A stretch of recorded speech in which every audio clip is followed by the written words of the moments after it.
This is The Book of Life, a podcast that uncovers life lessons from Judaism's most important book, helping you power your day with purpose.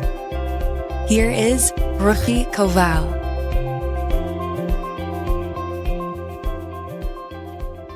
I was once teaching a class about counting your blessings, and later that day, one of the women in the class called me and said, "I have a great idea for an invention." "Yes," I said, pretty curious. "I think someone should invent a counter, like a little box you can hold in your hand that you can click every time you think of one of your blessings. So you can literally count your blessings. What do you think?" I loved the idea. It reminded me of the Count from Sesame Street, who got such joy out of counting everything. Of course, when I was a kid, I didn't realize how clever it was to call him the Count as a nod to the adults watching who would actually enjoy the play on words. Counting things, in Jewish philosophy, always signals an appreciation and esteem for the thing one is counting. For instance, God counts the Jewish people several times throughout the Torah to show great love for them, just as a person might count her money or a beloved collection. King David, in his epic book of Psalms, wrote in chapter 90, verse 12, "Teach us to count our days so we may acquire a heart of wisdom." What was King David asking God? Doesn't he know how to count days? And how does counting our days teach us a heart of wisdom? When we say count each day, we don't just mean checking boxes off on a calendar. Anyone can do that. You don't need God's help for that. Asking God to teach us to count our days means something far deeper. It means that we want to understand how to savor and appreciate the value of each passing day, the way God counted the Jewish people, or the way we might lovingly take stock of a favorite collection. Now, this is much harder. We don't just want to count the days. We want to understand how to make each day count. We want to understand how to mine each day for its power and for its value. We want each day to be another step in acquiring that heart of wisdom, that each day should teach us something we didn't know before. That's what King David was asking for. I'll be honest with you. Some days I feel like I'm brimming with meaning and purpose. I'm on the top of my game. I stride powerfully through my day, checking off my list of things to do and feeling a deep sense of accomplishment at the end. Those days are great. But other days, I'll confess, I feel like, let's just sort of skip this day. Stuff doesn't work out. I get lazy and cut corners. I get dragged down, and I question whether I'm really making a difference and living my purpose. I kind of wish I could just delete the day off the record.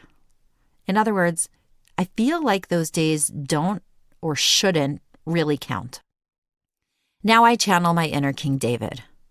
God, will you teach me to count all my days? Because if I want to acquire a heart of wisdom, if I want to become wiser each day that I'm alive, I have to learn how to make every day count, not just the good Instagram-worthy ones. I can learn from my good days, but actually, I can learn even more from my bad days. What can I learn from my bad days? How can I make them too count? How can I leverage them to acquire a heart of wisdom? In this week's Torah portion, we are taught the mitzvah of counting 49 days between the holiday of Passover, which commemorates the Jews' exodus from Egypt, and the holiday of Shavuot, which commemorates the giving of the Torah at Sinai. This mitzvah is called the counting of the Emor. The Jewish people arrived at the shore of the Red Sea, bedraggled refugees and former slaves. It took 7 weeks for them to prepare themselves, emotionally and spiritually, to become God's chosen nation and receive the Torah at Sinai. We too are asked to replicate the 7-week process and likewise prepare ourselves to receive the Torah anew on the holiday of Shavuot. How? The answer is by verbally and consciously counting 49 days, each day of that 7-week process like this. Today is the first day of the Omer. Today is the second day of the Omer, etc. But the interesting thing about this count is that it isn't a countdown, it's a count up. We don't count from 49 down to 1 as we might if we had, say, a wedding countdown or a graduation countdown. Instead, we count up from 1 all the way to 49. Counterintuitive, right? When we have a countdown, we're almost getting rid of each day as quickly as we can so we can finally get to our destination, the graduation or the wedding. The intervening days are just in the way. The sooner we can cross them off, the sooner we can get to where we want to be. But in this count up, something else entirely is happening. Each passing day should be conferring a bit of wisdom on us that the previous day didn't have. In fact, there is an entire program of character improvement that is built into these days.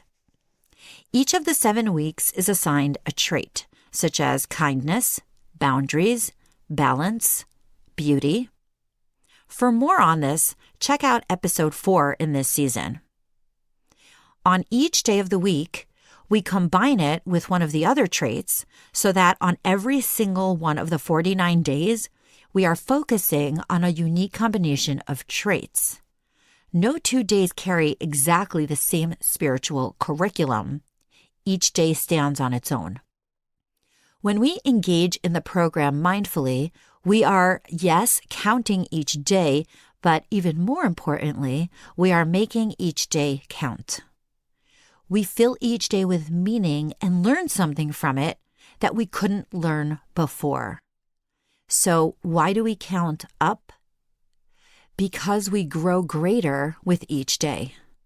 On day 1, I'm only on level 1 of the program, but I ascend with each day that I count the day and make the day count. By the end, I'm on level 49 of the program, and then it's game over. Kidding, it's Shavuot, and I am ready to symbolically re-accept the Torah from a new place of growth and self-development. So what do we do when, even with the best of spiritual programs, some days just feel like duds? How do we make those days count? Tell you what I do. First, I try to pay attention to what went wrong and see if I can learn from my mistakes. If I have a nagging sense that I could have done better, I'm probably right. Not that I have to achieve at 100% every day, but I can learn from what didn't work to make tweaks for tomorrow. As I tell my kids, if you learned something from it, it's not a mistake. And, as I also tell them, it's totally fine to make mistakes. Just don't keep making the same ones over and over again. Second, it's the bad days that teach me how to cope with adversity, grow a thicker skin, build more resilience, and become more gritty. It's failure that teaches me humility, disappointment that teaches me compassion, and adversity that gives me the opportunity to enhance perseverance. These are priceless lessons that I cannot learn from the good days. So when King David asks God to make every day count, he really did mean every day, the good, the bad, and the ugly. The count was right to get such joy from counting because that's the only way to make each day count, by finding the joy, the light, the lessons from each and every day that we are privileged to live in this beautiful and sometimes heartbreaking world. This is the Book of Life.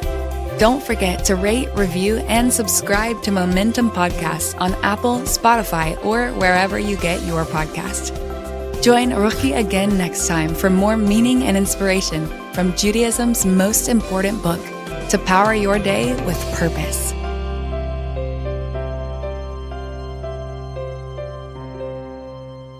You're listening to a Momentum podcast. For unlimited inspiration, wisdom, and empowerment, visit MomentumUnlimited.org.